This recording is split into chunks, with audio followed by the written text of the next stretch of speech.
Of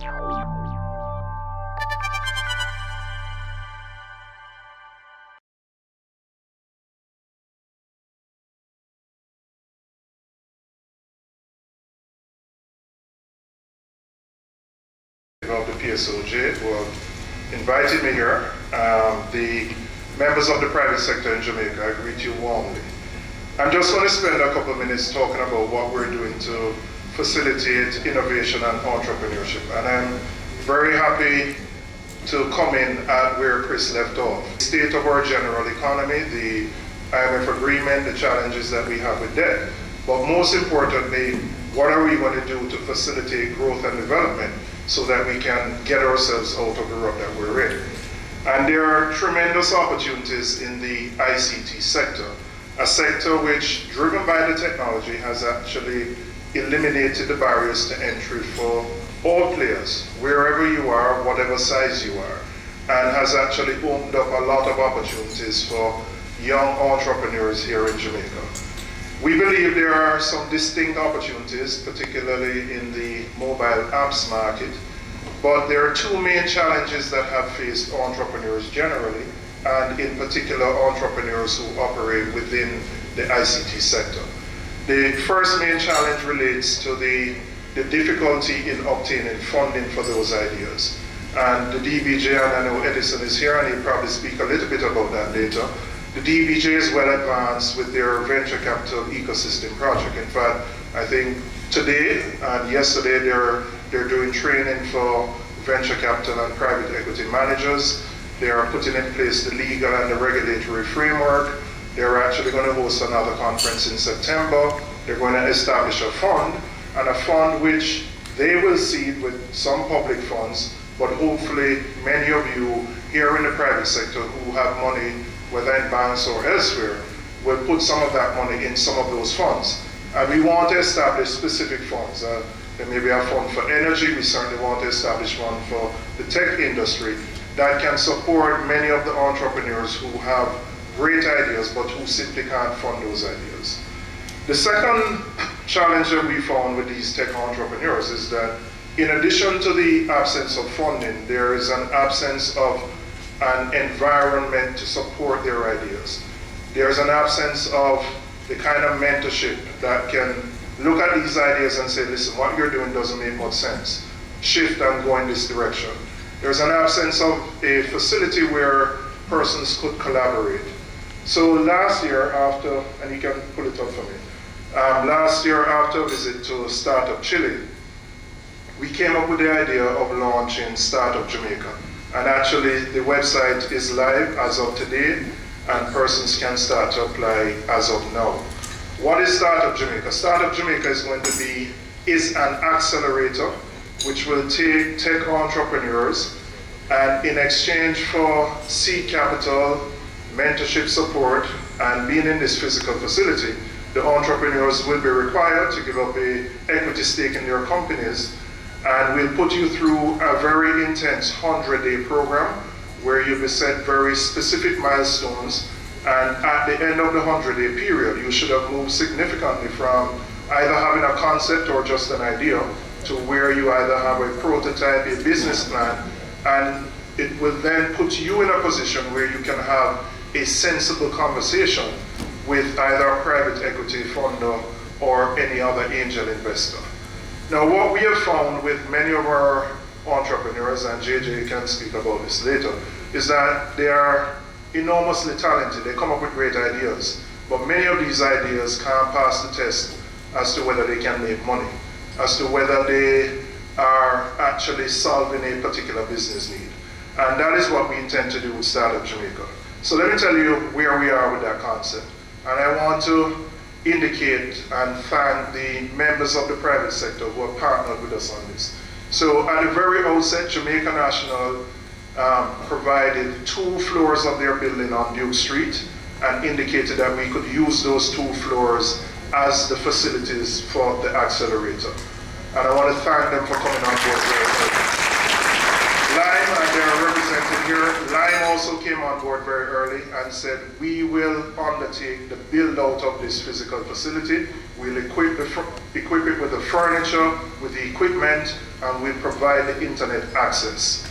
DBJ is also a partner in supporting the initial work to get the Startup Jamaica going. And we are partnered with an accelerator called Oasis 500, who are based in Jordan and who the CEO came to Digital Jam 2 months ago, no, about 3 months ago. He was a judge at Digital Jam. He saw the enormous talent here and decided that they will invest in Jamaican entrepreneurs. So how does it work? Can you go to the apply section for me? So starting today, and scroll down a little. Okay, there's a 7-stage process, and the website is launched as of now. You will be required in 140 characters or less. Anybody on Twitter? Yes? Okay, so in 140 characters or less, you first indicate what is the idea that you have. And that's the first screen in the application process, so you do that. If you're then selected from that initial screen, you'll have to put together a deck which indicates what's the idea that the problem that you're solving. Because all of these apps, these solutions are really geared to solve a particular problem. What's the problem you're solving? What's the technology? How do you actually plan to make money from it? That's the second stage of the application process. You then have a jury, which will decide whether you move forward. They'll select the winners. And then we're going to have a boot camp from September 8th to the 12th, where we're targeting about 30 teams. And we will go through in a very intense way, ensuring that these ideas make business sense. We'll provide, one, we're going to help them to establish legal entities, because all the participants, if you go forward to the accelerator, you will be required to provide a stake in your company at maybe maximum 10%. So we have to form legal entities. We have to ensure that they have their financials together. They need technical help and guidance. They may need legal, etc.